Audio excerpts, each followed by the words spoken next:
Good, good evening and salutations, my B&B fans. You know, you know what really blew me today? This scene with Sheila and Poppy.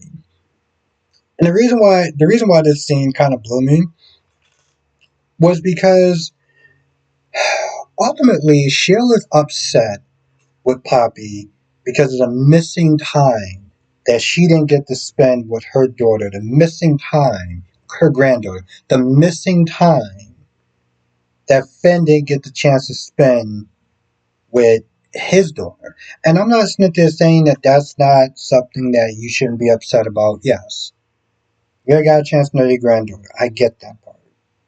And I get it because of her ways and stuff like that. One of the things that pissed me off about Poppy was her saying, well, that was my daughter. That was my daughter. I'm like, it's not just your daughter. Let's just be very clear about that. It's just something that just really irks the living piss out of me, if we're going to be honest. Um,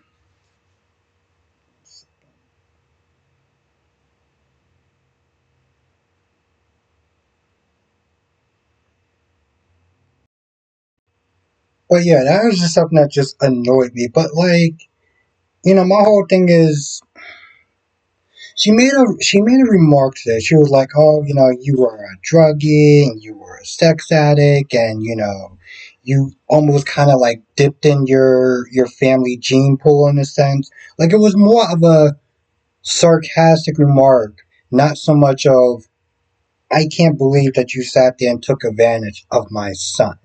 Like Lee wanted to like put this chick 6 feet under, right? That's her baby boy as far as she's concerned.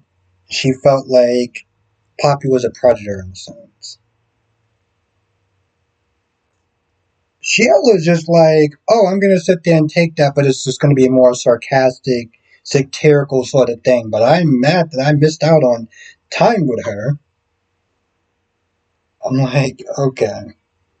And then towards the end, Poppy smacked fire out of out of Sheila, and Sheila had the same look that Luna had when Elektra decided to put hands on her. And I'm like, okay, I'm like, I guess you haven't heard of Sheila Carter. I guess you want to be the next person 6 feet under, right? Because I mean, the chick got bodies, okay? She has no problem sitting up there, pouring out the pew pew or whatever it takes. So, um, now Electra is having a conversation with Ivy, and she's basically like, I'm just not ready to give. I'm not ready to do that. And Ivy's like, listen, it's understandable. You don't want to sit there and do it. You do it when you're ready and stuff. I remember it was this debate, and shout out to Kyrie Clark.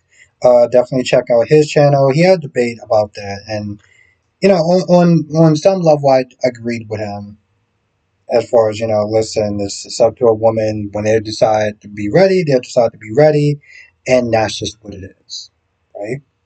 I think that's something that we can all sit there and safely agree on. I disagreed with him about some other stuff, but that I agreed with.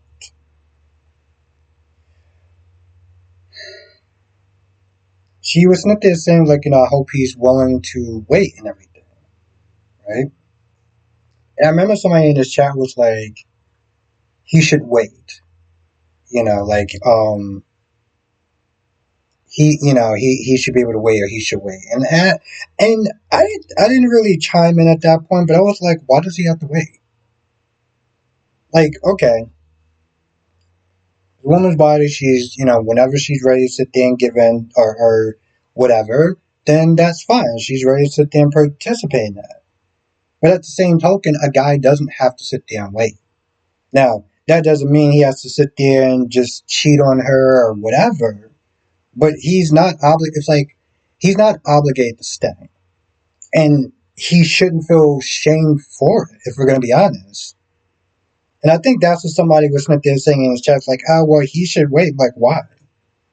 Because it's the right thing to do. Yeah, but he doesn't have to. He's under no obligation to sit there and wait. He can sit there and be like, okay, cool. If we're not going to do this, then I need to find somebody else who is ready to take it to that next level.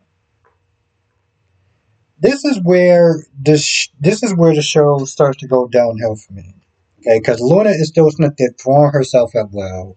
It's sad, it's pathetic, and I'm not getting any sort of amusement out of this shit. Even the stupid ass disguise she was sitting there wearing didn't do anything for me because we knew it was just gonna go right back to her just being pathetic. Absolutely pathetic. I found no enjoyment in that whatsoever. I found no enjoyment in Daphne throwing herself at Carter. And the thing is, isn't she supposed to be this high end, woman that's like in demand? Remember she walked in, she acted like she owned the damn room and she was like, oh, I just do what I want when I want. I don't make appointments, I just show up. What happened to that what happened to that dominance that she had? What happened to that bravado that she had when she walked in? Now she's being all needy and she's being all up on him and talking about, oh, you need to take off your shirt. And I'm like, God damn. I mean, do we need to give you a hose? Because you're thirsty as shit. Like, but she came in there with such confidence and such gusto. I'm like, now you're coming across like you're obsessed. Talking to Taylor, like, oh, yeah, I'm going to be with him, and da da da da da. And of course, Taylor's just kind of sick and tired of desperate as Brooke, throwing herself at Ridge, walking around half naked. But also, I'm like, Taylor, you don't work there. You don't collect the check there. You don't sit there and dish out checks. What are you doing there? Oh, I had, a client canceled on me. Okay, cool. So why don't you at Steffi's place then? Work is work. It's the same thing with Will, isn't it? They're telling Remy's creepy ass. Work is work. What are you doing?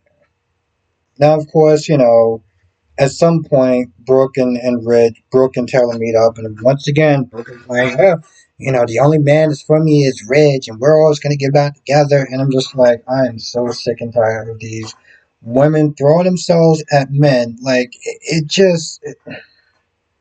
that's the point where it starts to just go downhill for me. Which honestly, to tell you the truth, doesn't usually take much sometimes to B&B as far as that, but I don't know. I feel like that's about it. That is the general gist of the episode. If I miss anything, write in the comment section. We'll talk about all five of the soap operas. You know what they are. And tonight's live stream, 8 p.m. Eastern, 5 p.m. Pacific.